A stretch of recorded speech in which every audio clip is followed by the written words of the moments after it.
2018 साली ज्यावेळी माझं जो जॉब वगैरे सर्व गेला होता, मी मोबाईल फील्डमध्ये जॉब करत होतो. पण माझ्याकडे ज्यावेळी पर्याय नव्हता त्यावेळी मी स्वतःचा बिझनेस चालू करायचं ठरवलं. पण त्यावेळी माझ्याकडे भांडवल नव्हतं. पिग्मी चालू केल्यानंतर त्यांनी 1.5-2 महिन्यामध्ये मला कर्ज मंजूर करून दिलं. त्यावेळी मला ज्यावेळी पर्याय नव्हता, जर ही बँक जर नसती मला, तर मला कुठंतरी दुसरंच काहीतरी करायला लागलं असतं. म्हणजे माझी फील्ड सोडून मला कुठंतरी दुसरीकडे जायला लागलं असतं. दर्शक हो नमस्कार. सध्या आम्ही कुंभी खासारी खोऱ्यामध्ये फिरतोय. यशवंत सहकारी श्री यशवंत सहकारी बँकेची जी निवडणुकीची रणधुमाळी चालू आहे, याच्यामध्ये सभासद काय म्हणतात, ठेवीदार काय म्हणतात, कर्जदार काय म्हणतात, हे जाणून घेण्यासाठी आम्ही गावोगावी फिरतोय. सध्या आम्ही सांगरोळ या गावी आलो आहे. सांगरोळ गावामध्ये आल्यानंतर एक तरुण आम्हाला असे भेटलेत की ज्यांनी या बँकेच्या कडून कर्ज घेऊन काही एक स्वतःचा व्यवसाय उभा केला आहे. आणि योगायोग म्हणजे आज आम्ही सध्या त्यांच्याच दुकानात बसलो आहे. पहिलं म्हणजे बँकेची निवडणूक लागले, 2 पॅनल मातबर पॅनल मैदानात आहेत. ह्या गोष्टीवरती आपण बोलणारच आहोत, ते नंतर येतील. परंतु सगळ्यात महत्त्वाचा मुद्दा असा आहे की तुम्ही एक तरुण आहात. सध्या आता मी तुमच्याच वयाचं आहे. तरुणाई मॅक्झिमम ही नॅशनलाइज्ड बँकेकडे जाते. सहकारी बँका ह्या ट्रॅडिशनल बँका झाल्या, याच्याकडे सहसा आपण तरुण तर वळत नाही. कारण एकतर अशा बँकांच्याकडे आपल्याला ज्या हव्या आहेत त्या ई-बँकिंग सुविधा, ATM किंवा इंटरनेट बँकिंग आणि इतर ज्या गोष्टी आहेत UPIच्या वगैरे, ह्या सहसा नसतात. तरीही तुमच्यासारखा युवक या बँकेकडे वळला, लोकगती केलीत. तर या बँकेकडे वळण्याचा मुळात मुद्दा काय होता, अनुभव काय होता तुमचा? अनुभव म्हणजे सर सांगायचं म्हटलं तर 2018 साली ज्यावेळी माझं जो जॉब वगैरे सर्व गेला होता, मी मोबाईल फील्डमध्ये जॉब करत होतो. पण माझ्याकडे ज्यावेळी पर्याय नव्हता त्यावेळी मी स्वतःचा बिझनेस चालू करायचं ठरवलं. पण त्यावेळी माझ्याकडे भांडवल नव्हतं. पण माझे एक पिग्मी एजंट मित्र होते, कुठेतरीचे आपले केडी पाटील होते आणि आमच्या गावचे एक निवास भाऊ म्हणून आहेत. त्यांनी सांगितलं की असं एक पिग्मीच्या माध्यमातून आम्ही तुम्हाला कर्ज देऊ शकतो आणि तुला भांडवल देऊ शकतो.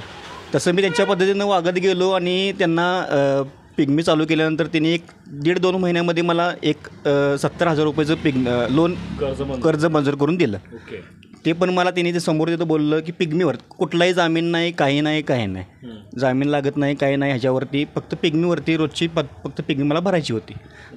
तुम्हाला ते कर्ज मिळवून दिलं 70,000चे. ते मी चालू केलं, माझं शॉप चालू केलं. 1 वर्षामध्ये माझं ते कर्ज नील झालं.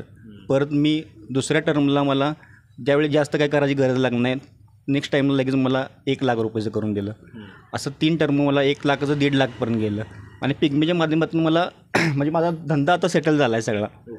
म्हणजे थोडं कर्ज करत म्हणजे फेडत पुढच्या कर्जाच्या टप्प्यात हे करत तुम्ही हा व्यवसाय स्वतःचा उभा केलात सुरुवातीला. पण त्यावेळी मला ज्यावेळी पर्याय नव्हता, जर ही बँक जर नसती मला, तर मला कुठंतरी दुसरंच काहीतरी करायला लागलं असतं. म्हणजे माझी फील्ड सोडून मला कुठंतरी दुसरीकडे जायला लागलं असतं. कारण मला हात टेकले होते, अडचण होते. हो, असा प्रॉब्लेम होता त्यावेळी.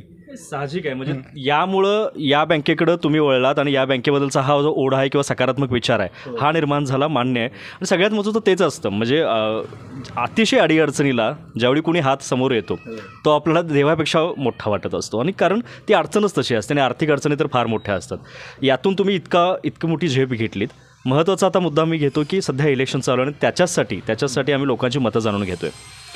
गावोगावी सभासद वेगवेगळ्या मतांची म्हणजे आपली मतं मांडत आहेत.